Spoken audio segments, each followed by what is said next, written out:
here we are. I may be slightly ahead of time, but last week, in the last installment, Mr. Collins proposed floridly and at length and pompously to Elizabeth, and he had no doubt of his reception because of who he was, who he is, and his situation, and the patronage of Lady Catherine de Bourgh. She refused him. He had great difficulty accepting that. Never did accept it, but just coming to the realization. And Elizabeth's mother, Mrs. Bennet, was furious and went straight to her father, Mr. Bennet, and demanded that he force Elizabeth to marry Mr. Collins. And one of my very favorite passages in all of Jane Austen ensued. Let her be called down, she shall hear my opinion. Mrs. Bennet rang the bell, and Mrs. Elizabeth was summoned to the library. Come here, child, cried her father, as she appeared. I have sent for you on a matter of importance. I understand that Mr. Collins has made you an offer of marriage. Is it true? Elizabeth replied that it was. Very well. And this offer of marriage you have refused? I have, sir. Very well. We now come to the point. Your mother insists upon your accepting it. Is not it so, Mrs. Bennet?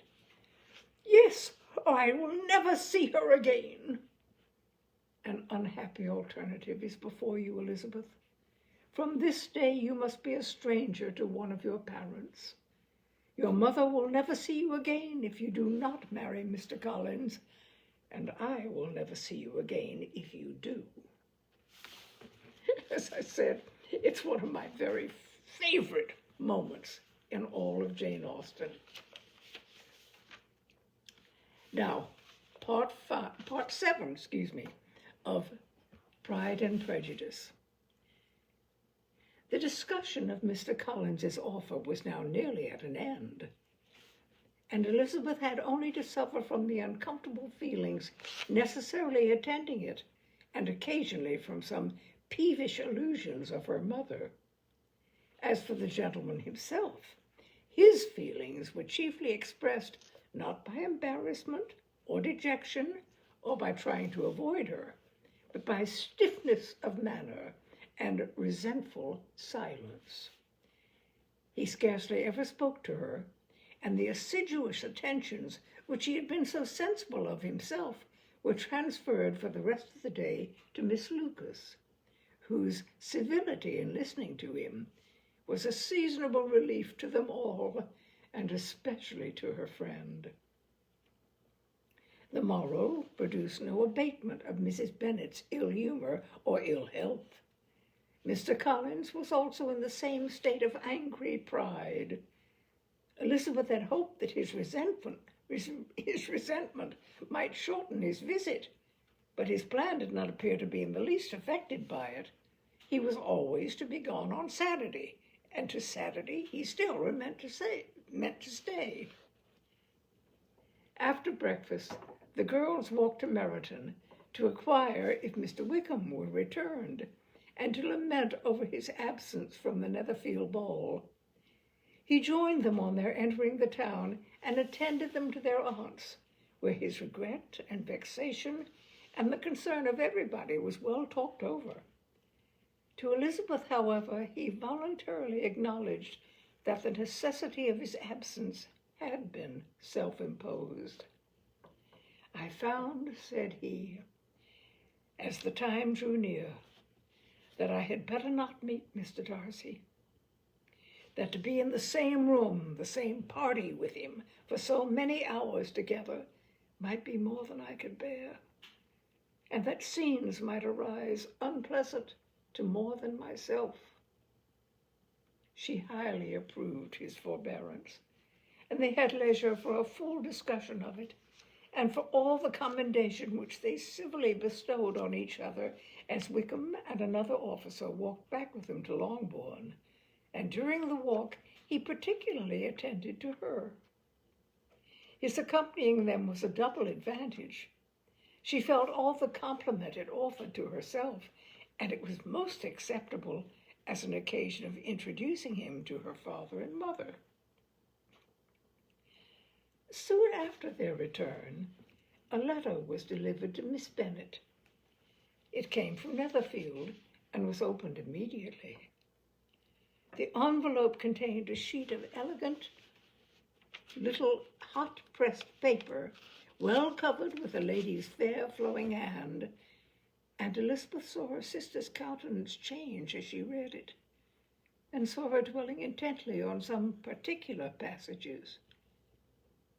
Jane recollected herself soon, and putting the letter away, tried to join with her usual cheerfulness in the general conversation, but Elizabeth felt an anxiety on the subject which drew off her attention even from Wickham.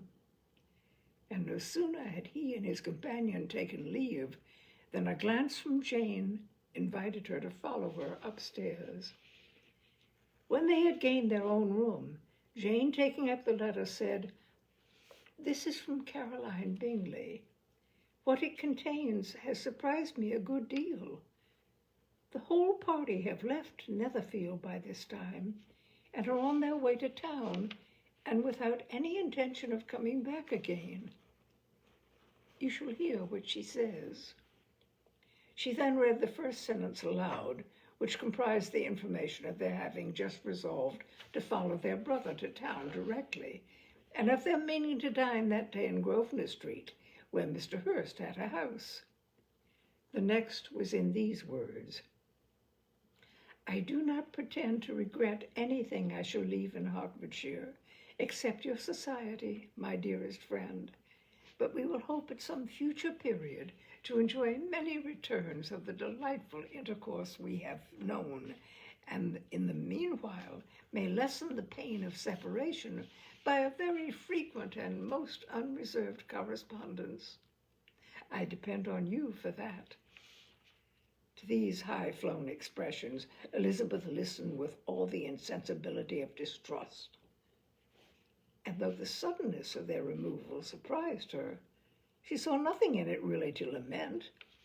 It was not to be supposed that their absence from Netherfield would prevent Mr. Bingley's being there, and as to the loss of their society, she was persuaded that Jane would most soon cease to regard it in the enjoyment of his. "It is unlucky," said she, after a short pause, "that you should not be able to see your friends before they leave the country. But may we not hope that the period of future happiness to which Miss Bingley looks forward may arrive earlier than she is aware, and that the delightful intercourse you have known as friends will be renewed with yet greater satisfaction as sisters? Mr. Bingley will not be detained in London by them. Caroline decidedly says that none of the party will return into Hertfordshire this winter. I will read it to you. When my brother left us yesterday, he imagined that the business which took him to London might be concluded in 3 or 4 days, but as we are certain it cannot be so, and at the same time convinced that when Charles gets to town, he will be in no hurry to leave it again, we have determined on following him thither, that he may not be obliged to spend his vacant hours in a comfortless hotel. Many of my acquaintance are already there for the winter. I wish I could hear that you, my dearest friend, had any intention of making one in the crowd, but of that I despair. I sincerely hope your Christmas in Hertfordshire may abound in the gaieties which that season generally brings, and that your beaux will be so numerous as to prevent your feeling the loss of the 3 of whom we shall deprive you. It is evident by this, said Jane, that he comes back no more this winter. It is only evident that Miss Bingley chooses does not mean that he should. Why will you think so? It must be his own doing. He is his own master. but you do not know all. I will read you the passage that particularly hurts me. I will have no reserves from you. Mr. Darcy is impatient to see his sister, and to confess the truth, we are scarcely less eager to meet her again. I really do not think Georgiana Darcy has her equal for beauty, elegance, and accomplishments, and the affection she inspires in Louisa and myself is heightened into something still more interesting from the hope we dare to entertain of her being hereafter our sister. I do not know whether I ever before mentioned to you my feelings on this subject, but I will not leave the country without confiding them, and I trust you will not esteem them unreasonable. My brother admires her greatly already. He will have frequent opportunity now of seeing her on the most intimate footing. Her relations all wish the connection as much as her relations all wish the connection as much as his own, and a sister's partiality is not misleading me, I think, when I call Charles most capable of engaging any woman's heart. With all these circumstances to favor an attachment and nothing to prevent it, am I wrong, my dearest Jane, in indulging the hope of an event which will secure the happiness of so many? What think you of this sentence, my dear Lizzie? Said Jane as she finished it. Is it not clear enough? Does it not expressly declare that Caroline neither expects nor wishes me to be her sister? That she is perfectly convinced of her brother's indifference, and that if she suspects the nature of my feelings for him, she means most kindly to put me on my guard? Can there be any other opinion on this subject? Yes, there can, for mine is totally different. Will you hear it? Most willingly. You shall have it in few words. Miss Bingley sees that her brother is in love with you and wants him to marry Miss Darcy. She follows him to town in the hope of keeping him there and tries to persuade you that he does not care about you. Jane shook her head. Indeed, Jane, you ought to believe me. No one who has ever seen you together can doubt his affection. Miss Bingley, I'm sure, cannot. She's not such a simpleton. Could she have seen half as much love in Mr. Darcy for herself, she would have ordered her wedding clothes. But the case is this. We are not rich enough or grand enough for them, and she is the more anxious to get Miss Darcy for her brother, from the notion that when there has been one intermarriage, she may have less trouble in achieving a second, in which there is certainly some ingenuity. And I dare so it would succeed if Mr. Berg were out of the way. But, my dearest Jane, you cannot seriously imagine that because Miss Bingley tells you her brother greatly admires Miss Darcy, he is in the smallest degree less sensible of your merit than when he took leave of you on Tuesday, or that it will be in her power to persuade him that instead of being in love with you, he is very much in love with her friend. If we thought alike of Miss Bingley, replied Jane, your representation of all this might make me quite easy. But I know the foundation is unjust. Caroline is incapable of willfully deceiving anyone, and all that I can hope in this case is that she is deceived herself. That is right. You could not have stated a more happy idea. Since you will not take comfort in mine, believe her to be deceived by all means. You have now done your duty to her and must fret no longer. But, my dear sister, can I be happy, even supposing the best, and accepting a man whose sisters and friends are all wishing him to marry elsewhere?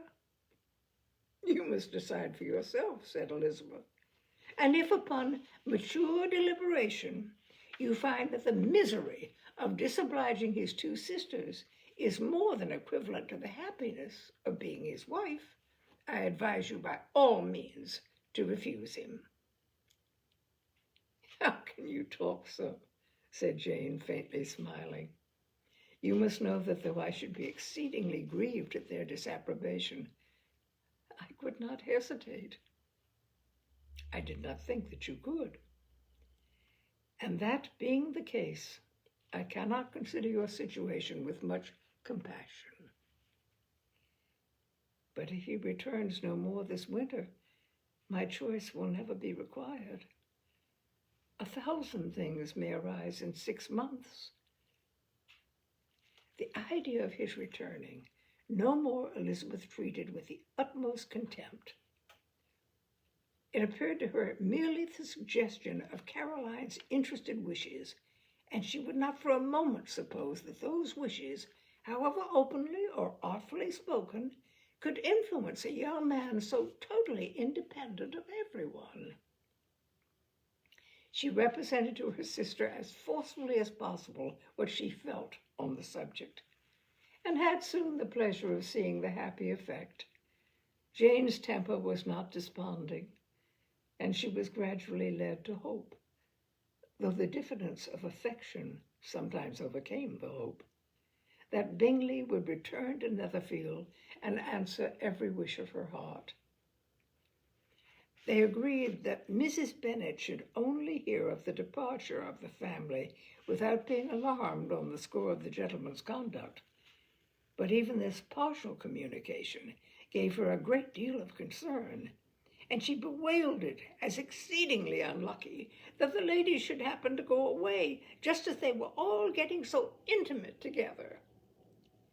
After lamenting it, however, at some length, she had the consolation of thinking that Mr. Bingley would be soon down again and soon dining at Longbourn, and the conclusion of all was the comfortable declaration that, though he had only been invited to a family dinner, she would take care to have 2 full courses.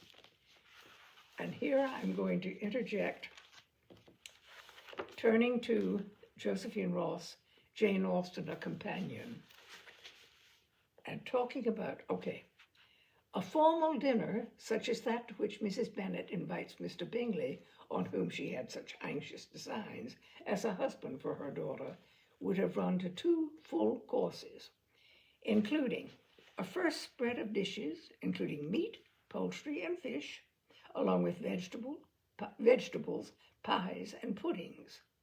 This, in elegant circles, would then give way to another full serving, featuring made dishes, from savory fricassees to sweet syllabubs, which in turn would be succeeded by a selection of light dessert items, such as nuts, olives, and dried fruits for the guests to toy with. 2 full courses.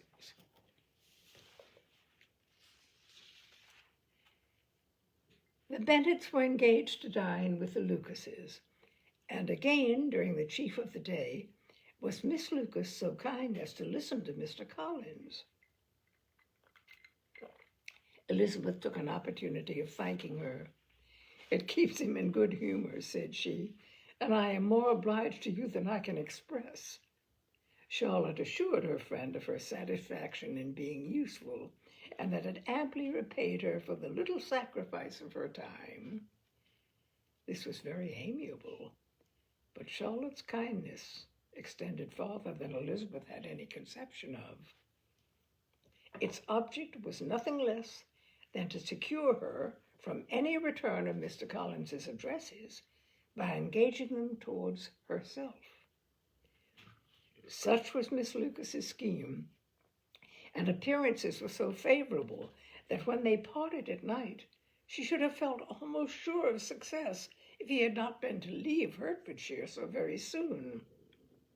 But here she did injustice to the fire and independence of his character, for it led him to escape out of Longbourn House the next morning with admirable slyness, and hasten to Lucas Lodge to throw himself at her feet. He was anxious to avoid the notice of his cousins from a conviction that if they saw him depart, they could not fail to conjecture his design, and he was not willing to have the attempt known till its success could be known likewise. For though feeling almost secure, and with reason, for Charlotte had been tolerably encouraging, he was comparatively diffident since the adventure of Wednesday. His reception, however, was of the most flattering kind. Miss Lucas perceived him from an upper window as he walked toward the house, and instantly set out to meet him accidentally in the lane. But little had she dared to hope that so much love and eloquence awaited her there. In as short a time as Mr. Collins's long speeches would allow, everything was settled between them to the satisfaction of both. And as they entered the house, he earnestly entreated her to name the day that was to make him the happiest of men. And though such a solicitation must be waived for the present, the lady felt no inclination to trifle with his happiness. The stupidity with which he was favored by nature must guard his courtship from any charm that would make a woman wish for its continuance. And Miss Lucas, who accepted him solely from the pure and disinterested desire of an establishment, cared not how soon that establishment were gained. Sir William and Lady Lucas were speedily applied to for their consent, and it was bestowed with the most joyful alacrity. Mr. Collins's present circumstances made it a most eligible match for their daughter, to whom they could give but little fortune, and his prospects of future wealth were exceedingly fair. Lady Lucas began directly to calculate, with more interest than the matter had ever excited before, how many years longer Mr. Bennet was likely to live. And Sir William gave it as his decided opinion that whenever Mr. Collins should be in possession of the Longbourn estate, it would be highly expedient that both he and his wife should make their appearance at St. James's. The whole family, in short, were properly overjoyed on the occasion. The younger girls formed hopes of coming out a year or two sooner than they might otherwise have done, and the boys were relieved from their apprehension of Charlotte's dying an old maid. Charlotte herself was tolerably composed. She had gained her point and had time to consider of it. Her reflections were in general satisfactory. Mr. Collins, to be sure, was neither sensible nor agreeable. His society was irksome, and his attachment to her must be imaginary. But still, he would be her husband. Without thinking highly either of men or of matrimony, marriage had always been her object. It was the only honorable provision for well-educated young women of small fortune, and however uncertain of giving happiness, must be their pleasantest preservative from want. This preservative she had now obtained, and at the age of 27, without having ever been handsome, she felt all the good luck of it. The least agreeable circumstance in the business was the surprise it must occasion to Elizabeth Bennet, whose friendship she valued beyond that of any other person. Elizabeth would wonder, and probably would blame her, and though her resolution was not to be shaken, her feelings must be hurt by such disapprobation. She resolved to give her the information herself, and therefore charged Mr. Collins, when he returned to Longbourn after dinner, to drop no hint of what had passed before any of the family. A promise of secrecy was, of course, very dutifully given, but it could not be kept without difficulty, for the curiosity excited by his long absence burst forth in such very direct questions on his return as required some ingenuity to evade, and he was at the same time exercising great self-denial, for he was longing to publish his prosperous love.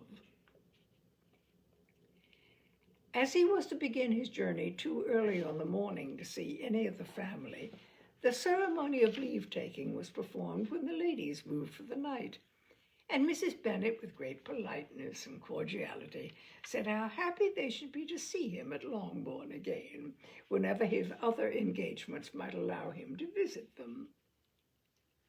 "My dear madam," he replied, "this invitation is particularly gratifying, because it is what I've been hoping to receive, and you may be very certain that I shall avail myself of it as soon as possible." They were all astonished, and Mr. Bennet, who could by no means wish for so speedy a return, immediately said, "But is there not danger of Lady Catherine's disapprobation here, my good sir? You had better neglect your relations than run the risk of offending your patroness." "My dear sir," said Mr. Collins, "I am particularly obliged to you for the friendly caution, and you may depend upon my not taking so material a step without her ladyship's concurrence. You cannot be too much on your guard. Risk anything rather than her displeasure, and if you find it likely to be raised by your coming to us again, which I should think exceedingly probable, stay quietly at home and be satisfied that we shall take no offense. Believe me, my dear sir, my gratitude is warmly excited by such affectionate attention, and depend upon it, you will speedily receive from me a letter of thanks for this, as well as for every other mark of your regard during my stay in Hertfordshire. As for my fair cousins, though my absence may not be long enough to render it necessary, I shall now take the liberty of wishing them health and happiness, not excepting my cousin Elizabeth." With proper civilities, the ladies then withdrew, all of them equally surprised to find that he meditated a quick return. Mrs. Bennet wished to understand it that he thought of paying his attentions to one of her younger girls, and Mary might have been prevailed on to accept him. She rated his abilities much higher than any of the others. There was a solidity in his reflections which often struck her, and though by no means so clever as herself, she thought that, if encouraged to read and improve himself by such an example as hers, he might become a very agreeable companion. But on the following morning, every hope of this kind was done away. Miss Lucas called soon after breakfast, and in a private conference with Elizabeth, related the event of the day before. The possibility of Mr. Collins fancying himself in love with her friend had once occurred to Elizabeth within the last day or two, but that Charlotte could encourage him seemed almost as far from probability as that she should encourage him herself, and her astonishment was consequently so great as to overcome at first the bounds of decorum, and she could not help crying out, "Engaged to Mr. Collins? My dear Charlotte, impossible!" The steady countenance which Miss Lucas had commanded in telling her story gave way to a momentary confusion here on receiving so direct a reproach, though, as it was no more than she expected, she soon regained her composure and calmly replied, "Why should you be surprised, my dear Eliza? Do you think it incredible that Mr. Collins should be able to procure any woman's good opinion because he was not so happy as to succeed with you?" But Elizabeth had now recollected herself, and making a strong effort for it, was able to assure her with tolerable firmness that the prospect of their relationship was highly grateful to her, and that she wished her all imaginable happiness. I see what you are feeling, replied Charlotte. You must be surprised, very much surprised, so lately as Mr. Collins was wishing to marry you. But when you have had time to think it all over, I hope you will be satisfied with what I have done. I'm not romantic, you know. I never was. I ask only a comfortable home. And considering Mr. Collins's character, connections, and situation in life, I am convinced that my chance of happiness with him is as fair as most people can boast on entering the marriage state. Elizabeth quietly answered, undoubtedly. And after an awkward pause, they returned to the rest of the family. Charlotte did not stay much longer, and Elizabeth was then left to reflect on what she had heard. It was a long time before she became at all reconciled to the idea of so unsuitable a match. The strangeness of Mr. Collins's making 2 offers of marriage within 3 days was nothing in comparison of his being now accepted. She had always felt that Charlotte's opinion of matrimony was not exactly like her own, because she should not have surprised it possible that, when called into action, she would have sacrificed every better feeling to worldly advantage. Charlotte, the wife of Mr. Collins, was a most humiliating picture. And to the pang of a friend disgracing herself and sunk in her esteem was added the distressing conviction that it was impossible for that friend to be tolerably happy in the lot she had chosen. Elizabeth was sitting with her mother and sisters, reflecting on what she had heard and doubting whether she were authorized to mention it, when Sir William Lucas himself appeared, sent by his daughter to announce her engagement to the family. With many compliments to them and much self-congratulation on the prospect of a connection between the houses, he unfolded the matter to an audience not merely wondering but incredulous. For Mrs. Bennet, with more perseverance than politeness, protested he must be entirely mistaken, and Lydia, always unguarded and often uncivil, boisterously exclaimed, "Good Lord, Sir William, how can you tell such a story? Do not you know that Mr. Collins wants to marry Lizzie?" Nothing less than the complacence of a courtier could have borne without anger such treatment. But Sir William's good breeding carried him through it all, and though he begged leave to be positive as to the truth of his information, he listened to all their impertinence with the most forbearing courtesy.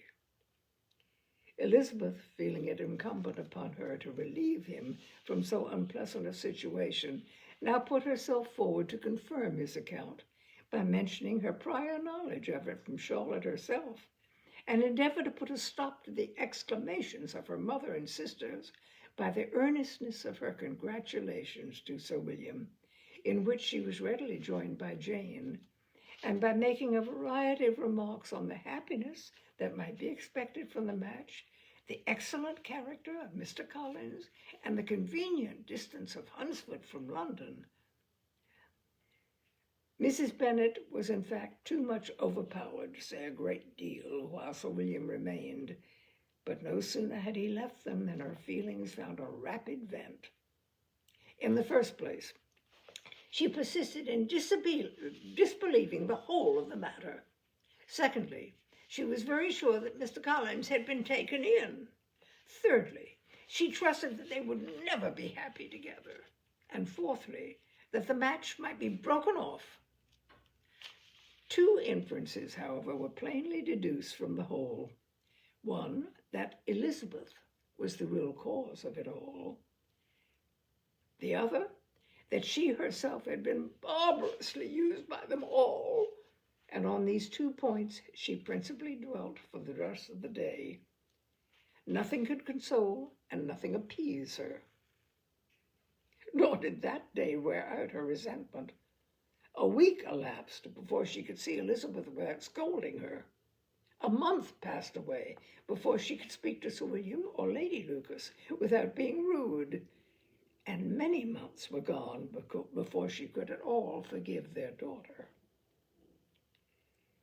Mr. Bennet's emotions were much more tranquil on the occasion, and such as he did experience, he pronounced to be of a most agreeable sort. For it gratified him, he said, to discover that Charlotte Lucas, whom he had been used to think tolerably sensible, was as foolish as his wife, and more foolish than his daughter. Jane confessed herself a little surprised at the match, but she said less of her astonishment than of her earnest desire for their happiness. Nor could Elizabeth persuade her to consider it as improbable.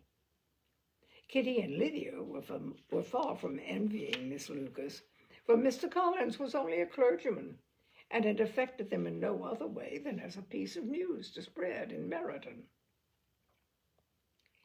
Lady Lucas could not be insensible of triumph on being able to retort on Mrs. Bennet the comfort of having a daughter well married, and she called at Longbourn rather oftener than usual to say how happy she was, though Mrs. Bennet's sour looks and ill-natured remarks might have been enough to drive happiness away. Between Elizabeth and Charlotte, there was a restraint which kept them mutually silent on the subject, and Elizabeth felt persuaded that no real confidence could ever subsist between them again. Her disappointment in Charlotte made her turn with fonder regard to her sister, of whose rectitude and delicacy she was sure her opinion would never be shaken, and for whose happiness she grew daily more anxious, as Bingley had now been gone a week, and nothing was heard of his return. Jane had sent Caroline an early answer to her letter, and was counting the days till she might reasonably hope to hear again. The promised letter of thanks from Mr. Collins arrived on Tuesday, addressed to their father, and written with all the solemnity of gratitude which a 12 months' abode in the family might have prompted. After discharging his conscience on that head, he proceeded to inform them, with many rapturous expressions, of his happiness in having obtained the affection of their amiable neighbor, Miss Lucas, and then explained that it was merely with the view of enjoying her society that he had been so ready to close with their kind wish of seeing him again at Longbourn, whither he hoped to be able to return on Monday fortnight. For Lady Catherine, he added, so heartily approved his marriage that she wished it to take place as soon as possible, which he trusted would be an unanswerable argument with his amiable Charlotte to name an early day for making him the happiest of men. Mr. Collins's return into Hertfordshire was no longer a matter of pleasure to Mrs. Bennet. On the contrary, she was as much disposed to complain of it as her husband. It was very strange that he should come to Longbourn instead of to Lucas Lodge. It was also very inconvenient and exceedingly troublesome. She hated having visitors in the house, while her health was so indifferent, and lovers were of all people the most disagreeable. Such were the gentle murmurs of Mrs. Bennet, and they gave way only to the greater distress of Mr. Bingley's continued absence. Neither Jane nor Elizabeth were comfortable on this subject. Day after day passed away without bringing any of the tidings of him than the report which shortly prevailed in Meryton of his coming no more to Netherfield the whole winter, a report which highly incensed Mrs. Bennet, and which she never failed to contradict as a most scandalous falsehood. Even Elizabeth began to fear, not that Bingley was indifferent, but that his sisters would be successful in keeping him away. Unwilling as she was to admit an idea so destructive of Jane's happiness and so dishonorable to the stability of her lover, she could not prevent its frequently recurring. The united efforts of his two unfeeling sisters and of his overpowering friend, assisted by the attractions of Miss Darcy and the amusements of London, might be too much, she feared, for his attachment. As for Jane, her anxiety under this suspense was, of course, more painful than Elizabeth's, but whatever she felt she was desirous of concealing, and between herself and Elizabeth, therefore, the subject was never alluded to. But as no such delicacy restrained her mother, an hour several passed in which she did not talk of Bingley, express her impatience for his arrival, or even require Jane to confess that if he did not come back, she should think herself very ill-used. It needed all Jane's steady mildness to bear these attacks with tolerable tranquillity. Mr. Collins returned most punctually on the Monday fortnight, but his reception at Longbourn was not quite so gracious as it had been on his first introduction. He was too happy, however, to need much attention, and luckily for the others, the business of love-making relieved them from a great deal of his company. The chief of every day was spent by him at Lucas Lodge, and he sometimes returned to Longbourn only in time to make an apology for his absence before the family went to bed. Mrs. Bennet was really in a most pitiable state. The very mention of anything concerning the match threw her into an agony of ill humor, and wherever she went, she was sure of hearing of it talked of. The sight of Miss Lucas was odious to her. As her successor in that house, she regarded her with jealous abhorrence. Whenever Charlotte came to see them, she concluded her to be anticipating the hour of possession, and when she spoke in a low voice to Mr. Collins, was convinced that they were talking of the Longbourn estate, and resolving to turn herself and her daughters out of the house as soon as Mr. Bennet were dead.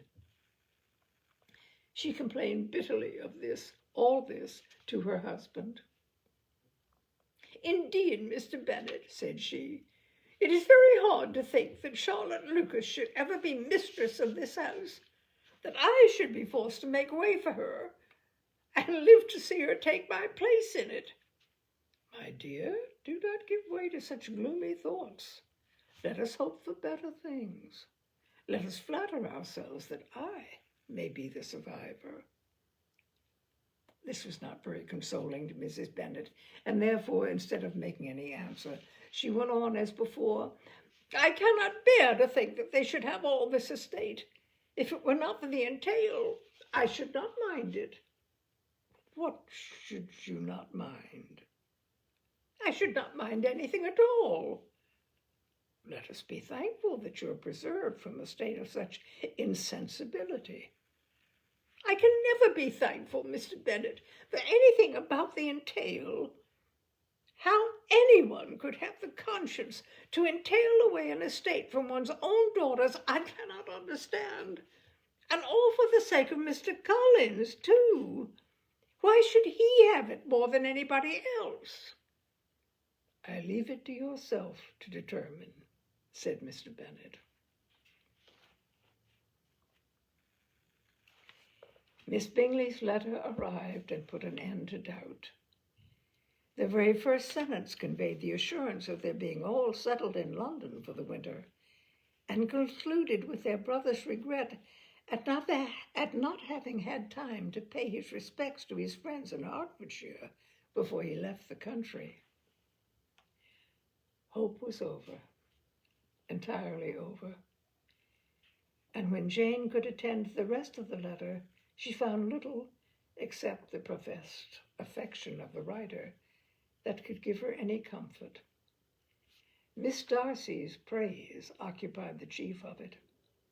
Her many attractions were again dwelt on, and Caroline boasted joyfully of their increasing intimacy, and ventured to predict the accomplishment of the wishes which had been unfolded in her former letter.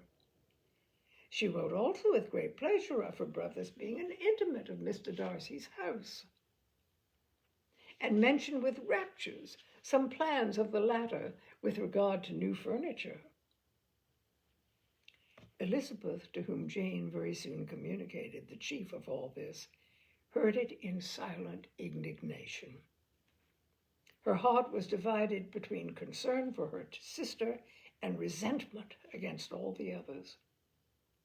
To Caroline's assertion of his brother being partial to Miss Darcy, she paid no credit. That he was really fond of Jane, she doubted no more than she had ever done.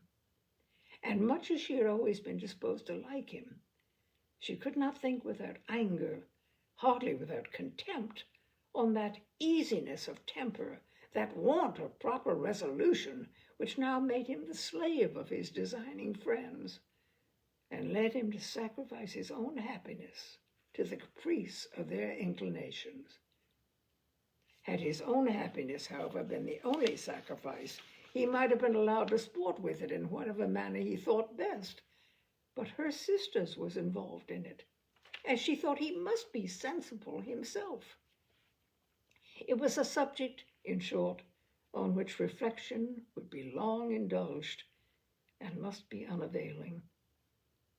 She could think of nothing else, and yet whether Bingley's regard had really died away or were suppressed by his friend's interference, whether he had been aware of Jane's attachment, or whether it had escaped his observation. Whichever were the case, though her opinion of him must be materially affected by the difference, her sister's situation remained the same, her peace equally wounded. A day or two passed before Jane had courage to speak of her feelings to Elizabeth, but at last, on Mrs. Bennet's leaving them together, after a longer irritation than usual about Netherfield and its master, she could not help saying, "Oh, that my dear mother had more command over herself. She can have no idea of the pain she gives me by her continual reflections on him. But I will not repine. It cannot last long. He will be forgot, and we shall all be as we were before." Elizabeth looked at her sister with incredulous solicitude, but said nothing. "You doubt me," cried Jane, slightly coloring. "Indeed, you have no reason. He may live in my memory as the most amiable man of my acquaintance, but that is all. I have nothing either to hope or fear, and nothing to reproach him with. Thank God I have not that pain. A little time, therefore. I shall certainly try to get better." With a stronger voice, she soon added, "I have this comfort immediately, that it has not been more than an error of fancy on my side, and that it has done no harm to anyone but myself." "My dear Jane," exclaimed Elizabeth, "you are too good. Your sweetness and disinterestedness are truly angelic. I do not know what to say to you. I feel as if I have never done you justice or loved you as you deserve." Miss Bennet eagerly disclaimed all extraordinary merit, and threw back the praise on her sister's warm affection. "No," said Elizabeth, "this is not fair. You wish to think all the world respectable, and are hurt if I speak ill of anybody. I only want to think you perfect, and you set yourself against it. Do not be afraid of my running into any excess, of my encroaching on your privilege of universal goodwill. You need not. There are few people whom I really love, and still fewer of whom I think well. The more I see of the world, the more am I dissatisfied with it, and every day confirms my belief of the inconsistency of all human characters, and of the little dependence that can be placed on the appearance of either merit or sense. I have met with 2 instances lately. One I will not mention. The other is Charlotte's marriage. It is unaccountable. In every view, it is unaccountable. My dear Lizzie, do not give way to such feelings as these.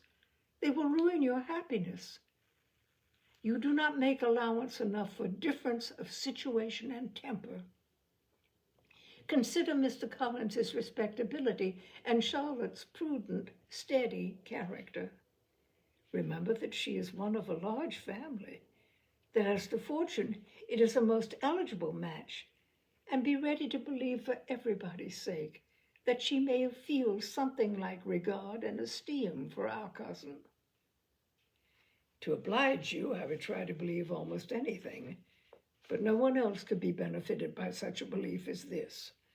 For were I persuaded that Charlotte had any regard for him, I should only think worse of her understanding than I now do of her heart.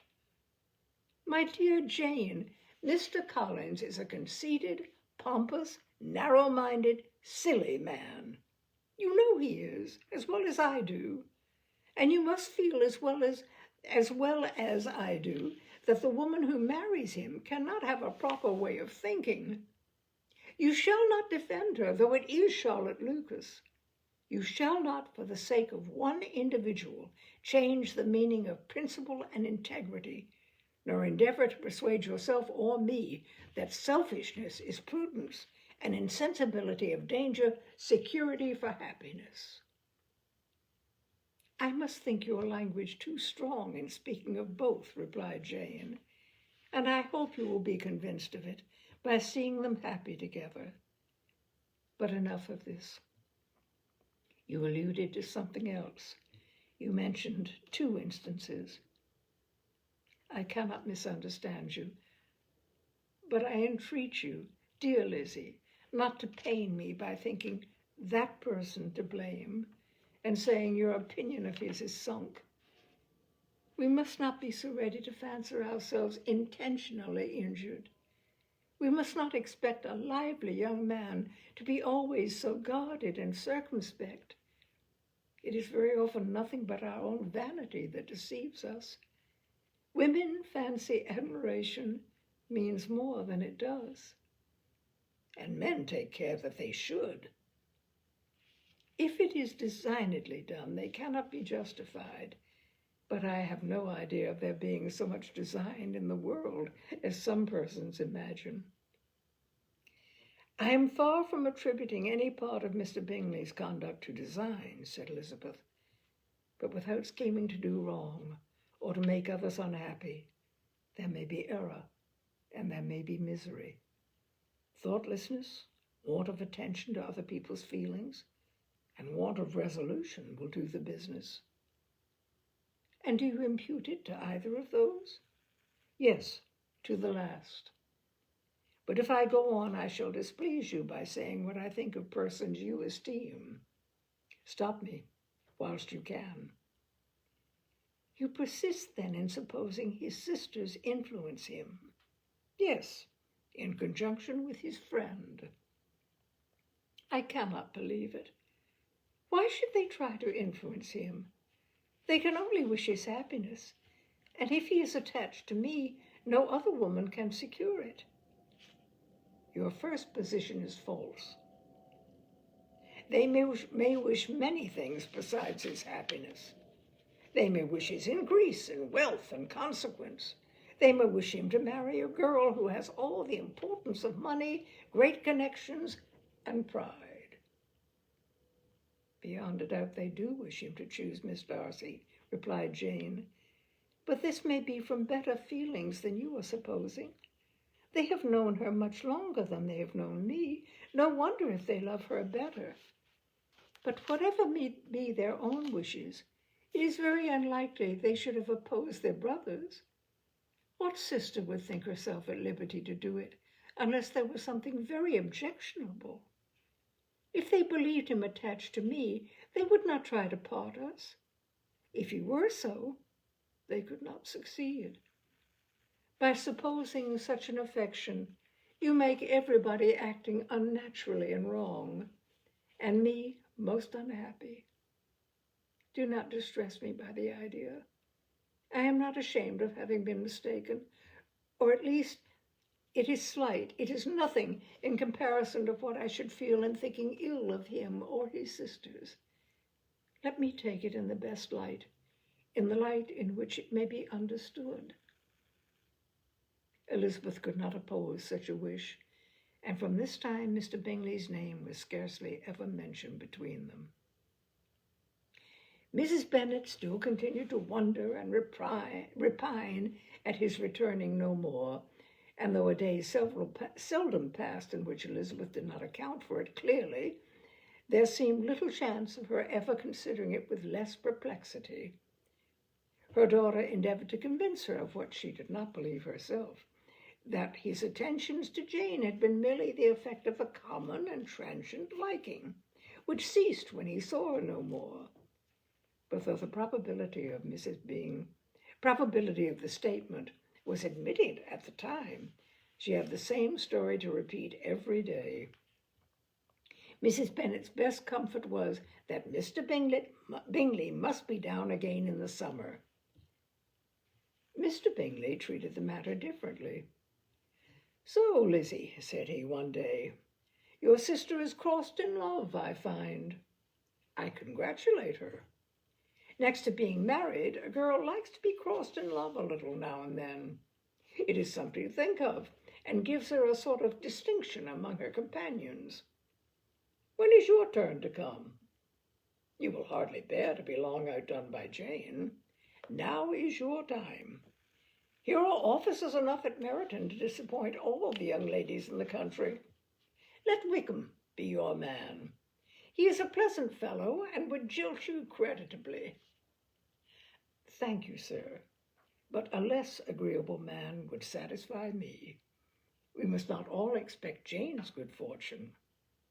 "True," said Mr. Bennet, "but it is a comfort to think that, whatever of that kind may befall you, you have an affectionate mother who will always make the most of it." Mr. Wickham's society was of material service in dispelling the gloom which the late perverse occurrences had thrown on many of the Longbourn family. They saw him often, and to his other recommendations was now added that of general unreserve. The whole of what Elizabeth had already heard, his claims on Mr. Darcy, and all that he had suffered from him, was now openly acknowledged and politely and publicly canvassed, and everybody was pleased to think how much they had always disliked Mr. Darcy before they had known anything of the matter. Miss Bennet was the only creature who could suppose there might be any extenuating circumstances in the case, unknown to the Society of Hertfordshire. Her mild and steady candor always pleaded for allowances and urged the possibility of mistakes. But by everybody else, Mr. Darcy was condemned as the worst of men. And that is part 7 of Pride and Prejudice. It is part 7, isn't it? I think it's part 7. Yes, it is. Onward we go, and we'll continue onward next Wednesday at 6. Thank you, my dears. I hope you're enjoying this. I think I say that every time, but anyway, I do hope you're enjoying it. I really am. I'm having great, great pleasure in reading this aloud to you. So, onward, and I will see you, hopefully, next Wednesday at 6 for Tales and Cocktails and more of Pride and Prejudice. Thank you. Bye for now.